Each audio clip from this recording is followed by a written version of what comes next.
Kala Bagh dam Pakistan کی تاریخ کا ایک متنازع منصوبہ ہے جس نے ملک کی سیاست، معیشت اور معاشرتی ڈھانچے میں گہرے اثرات مرتب کیے ہیں۔ یہ منصوبہ جہاں ملک کے ترقیاتی اہداف کے حصول کا ایک اہم ذریعہ سمجھا گیا، وہیں اس نے صوبوں کے درمیان اختلافات اور سیاسی تنازعات کو بھی جنم دیا۔ اس داستان کا مقصد کالا باغ ڈیم کی تاریخ، اس کے فوائد و نقصانات اور اس کے تنازع کے سیاسی پہلوؤں کا جامع جائزہ پیش کرنا ہے۔ کالا باغ ڈیم کا منصوبہ 1950 کی دہائی میں پہلی بار پیش کیا گیا۔ یہ منصوبہ دریائے سندھ پر میاں والی ضلع کے قریب کالا باغ کے مقام پر تعمیر کیے جانے کی تجویز تھی۔ اس منصوبے کا مقصد پاکستان کی توانائی کی ضروریات کو پورا کرنا، زراعت کے لیے پانی کی فراہمی کو یقینی بنانا اور سیلاب سے بچاؤ تھا۔ ابتدائی تخمینوں کے مطابق کالا باغ ڈیم سے تقریباً 3600 میگا واٹ بجلی پیدا کی جا سکتی تھی، جو کہ پاکستان کی توانائی کی ضروریات کا ایک بڑا حصہ پورا کر سکتی تھی۔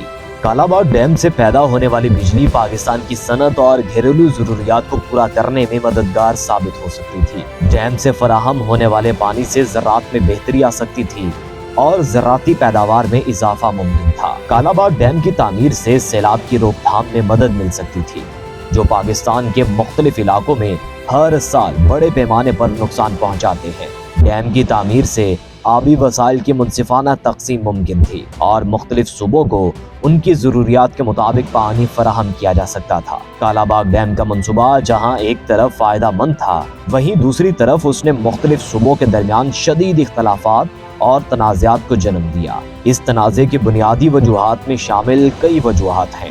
سندھ نے اس منصوبے کی مخالفت کی کیونکہ ان کا خیال تھا کہ کالا باغ ڈیم کی تعمیر سے ان کے حصے کا پانی کم ہو جائے گا، جو کہ ان کی زراعت اور معیشت پر منفی اثرات ڈالے گا۔ خیبر پختونخوا کی حکومت نے بھی اس منصوبے کی مخالفت کی کیونکہ ان کا خیال تھا کہ ڈیم کی تعمیر سے ان کے علاقے میں سیلاب کا خطرہ بڑھ جائے گا اور ان کی زمینیں زیر آب آ جائیں گی۔ بلوچستان کی حکومت نے بھی اس منصوبے کی مخالفت کی اور ان کا مطالبہ تھا کہ پہلے ان کے حصے کا پانی فراہم کیا جائے۔ پنجاب حکومت نے کالا باغ ڈیم کی حمایت کی کیونکہ ان کے مطابق اس سے ان کی زراعت اور صنعت کو فائدہ پہنچ سکتا تھا۔ کالا باغ ڈیم کا تنازعہ پاکستانی سیاست میں ایک اہم مسئلہ بن گیا ہے۔ مختلف سیاسی جماعتوں اور حکومتی عہدیداروں نے اس مسئلے پر مختلف مواقف اختیار کیے ہیں۔ کچھ جماعتوں نے اس منصوبے کی حمایت کی اور اس کے فوائد کو اجاگر کیا، جبکہ دیگر جماعتوں نے اس کی مخالفت کی اور اس کے نقصانات پر زور دیا۔ یہ تنازعہ پاکستان کی قومی سیاست میں اہم کردار ادا کرتا رہا ہے اور مختلف حکومتوں کے دوران اس مسئلے پر بحث و مباحثہ جاری رہا ہے۔ پاکستان کی مختلف حکومتوں نے کالا باغ ڈیم کے منصوبے کو عملی جامہ پہنانے کی کوششیں کی، مگر ہر بار صوبائی اختلافات اور سیاسی تنازعات کی وجہ سے یہ منصوبہ تعطل کا شکار رہا۔ 1980 کی دہائی میں جنرل ضیاء الحق کی حکومت نے اس منصوبے کو عملی جامہ پہنانے کی کوشش کی، مگر سندھ اور خیبر پختونخوا کی شدید مخالفت کی وجہ سے یہ منصوبہ مکمل نہ ہو سکا۔